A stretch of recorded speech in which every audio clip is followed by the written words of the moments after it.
नमस्कार दोस्तों, आप पढ़ रहे हैं कक्षा 12वीं एनसीईआरटी गणित, जिसमें आज आप पढ़ेंगे प्रश्नावली 5.2।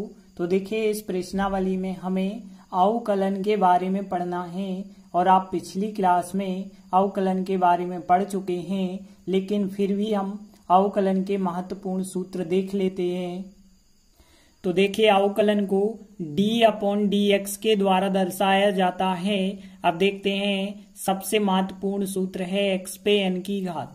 तो देखिए, x पे n की घात का अवकलन क्या होता है, n आगे आ जाता है और एक घात कम हो जाती है तो n x पे n-1 की पावर होती है।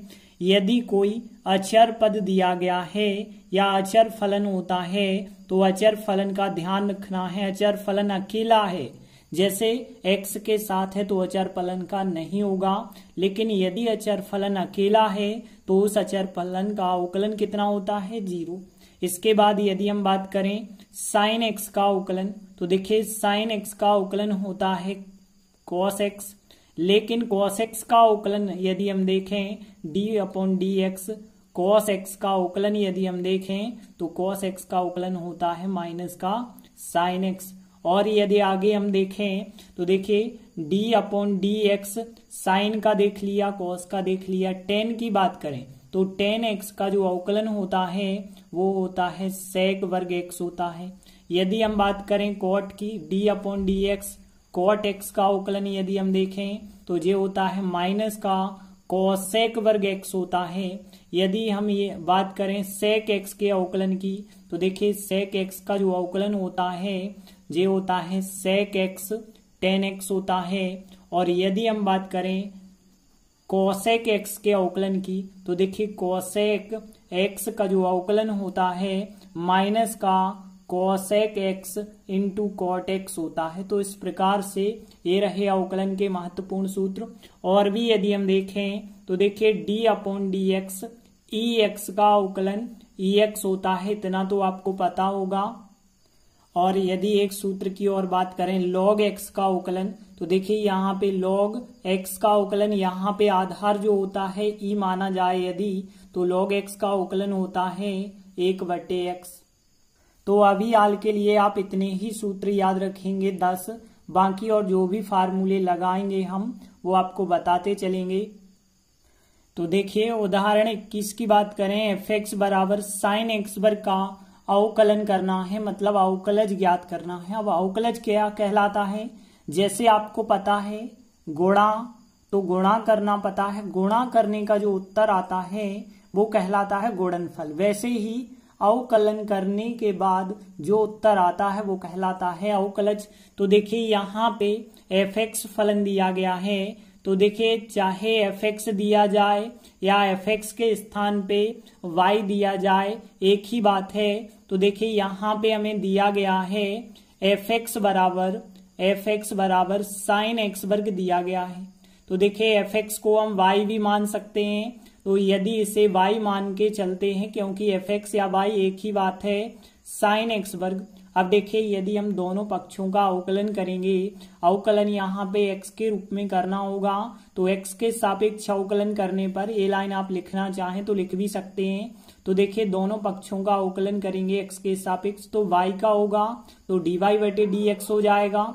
और यहाँ पे यदि हम करेंगे तो d/dx sin x वर्ग का हमें अवकलन करना है। अब ध्यान देना, यहाँ पे तो आपको dy/dx ही लिखते चलना है, यहाँ पे करना है। तो देखिए, पहले यहाँ पे साइन का अवकलन करेंगे, फिर x वर्ग का अवकलन करेंगे। तो देखिए, यदि हम देखें तो साइन का अवकलन क्या होता है, तो साइन का अवकलन तो होता है cos, और x वर्ग यहाँ साथ में है तो x वर्ग भी आप लिखेंगे।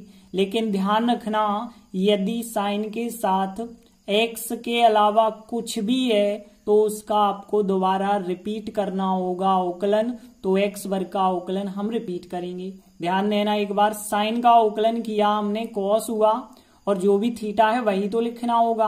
अब देखिए, अभी साइन का किया है, अब x वर्ग का आपको बाद में करना होगा। तो देखिए, यदि और आगे आप करेंगे तो x वर्ग का अवकलन 2x होता है। अब देखिए, यहाँ 2x आगे लिख देंगे आप, तो 2x cos x वर्ग, यही हमारा फिर आंसर हो जाएगा। तो इस प्रकार से उदाहरण 21 कंप्लीट हुआ। इसके बाद लेते हैं अगला उदाहरण 22वां। tan 2x + 3 का अवकलज ज्ञात करना है। तो देखिए हमने लिखा हल। जो भी हमें सवाल दिया गया है पहले तो मान के चलेंगे हम y के बराबर। तो हमने लिखा मान के चले y बराबर है tan 2x + 3। अब यहाँ पे ध्यान देना, हमें अब क्या करना है, अवकलन करना है। तो देखिए x के रूप में सवाल है तो x के सापेक्ष अवकलन करेंगे। तो दोनों पक्षों का x के सापेक्ष अवकलन करेंगे तो d/dx यहाँ भी आएगा और d/dx यहाँ भी आएगा, क्योंकि x के सापेक्ष कर रहे y का होगा तो फिर dy/dx बन जाएगा। और यहाँ पे देखिए d/dx और करना है हमें tan 2x + 3 का। और आगे यदि आप देखें तो tan का अवकलन कितना होता है पता है आपको, sec वर्ग होता है। तो sec वर्ग जो भी यहाँ पे थीटा था वही का वही लिखना होगा। लेकिन ध्यान रखना tan के साथ भी x नहीं है, x के स्थान पर कोई और संख्या है तो इस संख्या का आपको अवकलन रिपीट करना होगा।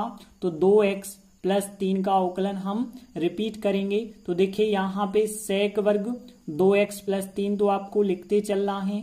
अब देखिए अवकलन तो आपको पता है कि 2x + 3 का कैसे करेंगे। तो देखिए 2 होगा और x का अवकलन होता है 1 और अचर पद अकेला है तो इस अचर पद का अवकलन क्या होता है, 0 होता है। देखिए यहाँ पे डायरेक्ट हम कर रहे हैं, आप चाहें तो अलग अलग d/dx लगा के लिख सकते हैं, लेकिन हमने 2 लिखा। x का अवकलन 1 होता है और 3 का अवकलन 0 होगा क्योंकि अचर पद है। देखिए यहाँ पे 2 एकम 2 + 0 मतलब 2 आ जाएगा और फिर इंटू में sec वर्ग 2x + 3, यही हमारा फिर आंसर हो जाएगा। इस प्रकार से उदाहरण 22 भी कंप्लीट हुआ। इसके बाद अगला उदाहरण 23वां है। x के सापेक्ष इस फलन का अवकलन कीजिए। तो देखिए कैसे करेंगे, पहले लिखा हमने हल।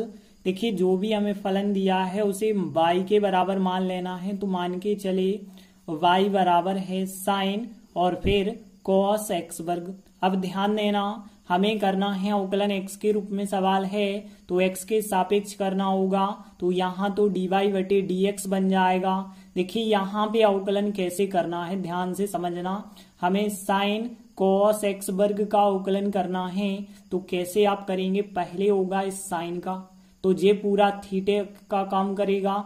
तो पता है आपको साइन का अवकलन होता है cos, तो साइन का अवकलन cos हुआ, जो भी थीटा था वही का वही रहेगा, cos x वर्ग रहेगा। लेकिन ध्यान देना थीटा जो है जो भी था उसका अवकलन रिपीट हो जाएगा। तो यहाँ पे cos x वर्ग का आपको अवकलन रिपीट करना होगा। तो देखिए पहले हमने साइन का कर दिया है तो cos थीटा हो गया है और जो थीटा था उसका रिपीट किया है। और आगे यदि आप करते चलेंगे तो cos x वर्ग यहाँ पे चल रहा है।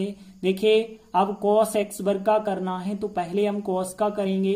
तो cos का माइनस साइन होगा, जो भी थीटा है वही थीटा लिखना होगा। यहाँ पे sin x नहीं लिख सकते हैं, sin x वर्ग रहेगा, माइनस का है। देखिए cos का तो हमने कर लिया, माइनस साइन होगा, लेकिन अब x वर्ग है यहाँ पे तो इस x वर्ग को आप रिपीट करेंगे। यदि यहाँ x होता तो x को हम रिपीट नहीं करते, लेकिन x ना होके कुछ और है तो उसका अवकलन हमें रिपीट करना होगा। तो देखिए यहाँ पे फिर cos और यहाँ पे cos x वर्ग है और यहाँ पे माइनस का साइन x वर्ग है। x वर्ग का अवकलन करेंगे तो घात आगे आ जाती है और एक घात कम हो जाती है। तो देखिए 2 आगे आएगा, एक घात कम होगी, 2 में से 1 की घात कम कर दी जाए तो 1 की घात बची होगी। और देखिए आगे इन सबको एक साथ लिखें तो 2x को हम आगे लिख देंगे। तो देखिए 2x आगे लिखा है और माइनस का ये चिन्ह है तो ये भी आगे लगा दें और फिर हम लिख देते हैं साइन x वर्ग और फिर यह संख्या लिख देते हैं cos x वर्ग। इस प्रकार से हमारा आंसर हो जाएगा। तो ध्यान रखना आपको पहले साइन का अवकलन करना है, फिर cos का करना है, फिर x वर्ग का करना है। तो साइन का अवकलन पहले स्टेप में आप करना, फिर दूसरे में cos का अवकलन करना, तीसरे में आप x वर्ग का अवकलन करना। तो इस प्रकार से यही श्रृंखला नियम भी कहलाता है, जिसमें अवकलन फिर अवकलन 2-3 बार चलता जाता है। तो इस प्रकार से उदाहरण 23 भी कंप्लीट हुआ। तो हमारे तीनों उदाहरण कंप्लीट हुए। आगे हम प्रश्नावली के सवालों में भी सीखेंगे। तब तक के लिए धन्यवाद।